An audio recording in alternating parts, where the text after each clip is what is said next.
Okay, so I'm going to ignore the fact that I spent the last half an hour writing help on my page with underlines and showing it to Isabel. Because I didn't write any points today, I actually just have a forecast for the next 100 years. And because I'm a bit of an idiot, I forgot that it's actually 2019, so it goes up in 2020, 2030, etc. It's so much easier.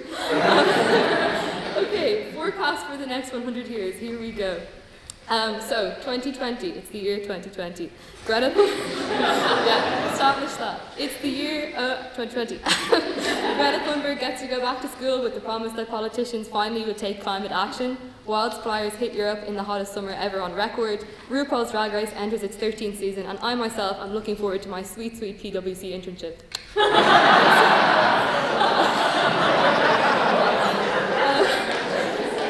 It's the year 2030. Eco-terrorist attacks kill hundreds and turn public away from climate action movement.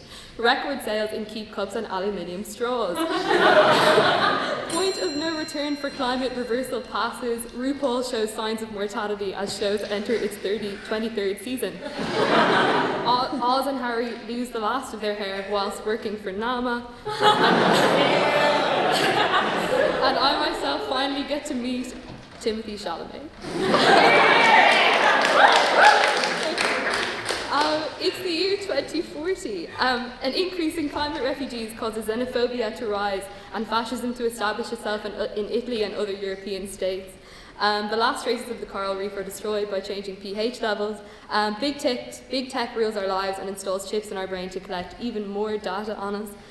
Giraffes become extinct due to habitat loss. Sorry, this is a bit of a heavy one.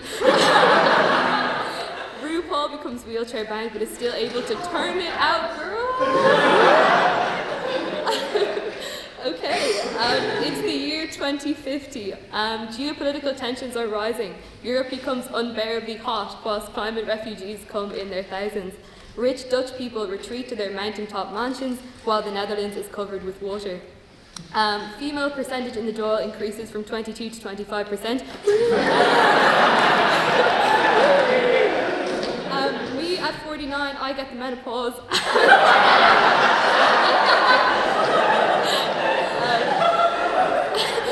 And fail to give any fucks about RuPaul's Drag Race season 43. Okay, it's the year 2060. Tensions between a now fascist Europe and Middle East become too great and war breaks out, aided by Trump, not dead yet. Nuclear weapons wreck an already ravaged planet. First ever Keep Cup Museum is opened in Berlin as a testament to our pitiful attempts to curb climate change. RuPaul undergoes major heart surgery as it doesn't make it to the final of season 53. The lip sync battle is judged by an amateur. Oh. Air travel is banned except in cases of emergencies, and my daughter has to take her Erasmus in Mullingar. That was actually my mum who came up with that. It's the year 2070. Northern Canada and Alaska are completely evacuated due to loss of indigenous ways of life and ice melting. Air pollution becomes a worldwide problem, and Austria builds walls to protect more people from coming in for its clean air. RuPaul enters its 53rd season with Ru, rejuvenated by cosmetic surgery and clothing. Go on. So what happens to Michelle Visage in this world? Thanks. She's very much live, like the boobs are filled with like... yeah, my shite umbrella that I broke today finally decomposes. Oh look, I'm halfway through my speech, time for my reveal.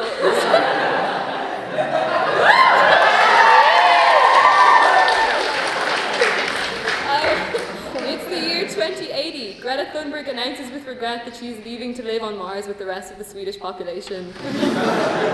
Snakes. Climate-wise, the world is truly fucked.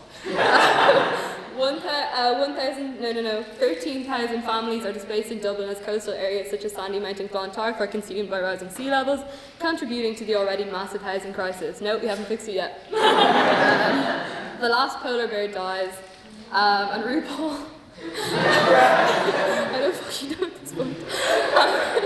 It's the year 2090. Arctic permafrost is entirely melted, releasing bacteria into the air which kills 1/3 of the human race. War-torn nations come together for a truce that doesn't work. A massive plague of mosquitoes hits Europe and many die from malaria. RuPaul battles with cancer again. And the puddle near the Hamilton, kind of on your, like when you pass the, do you know that puddle I'm talking about? Yeah, it gets so deep and so big that Trinity starts its first ever punting society. Okay, at this point I started to get bored. So in the year 2100, the Liffey floods, leaving the Phil conversation room and chamber destroyed. The Hist make it out okay, and the world is much, much worse off.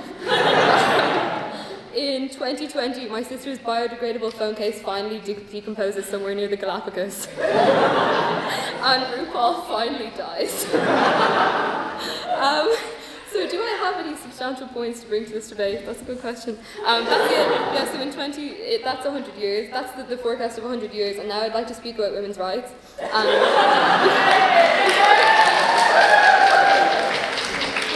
As my friends and family know, I measure things by the progress of feminism. Yeah, is there even a point? It's only a minute ago. I'll try anyway. So the progress of female empowerment has been incredibly slow. As I mentioned earlier, only 22% of the Dáil are female, and the lives of women haven't really changed that much over the last 2,000 years, as I've learned from being a classics student. This is a really terrible thing.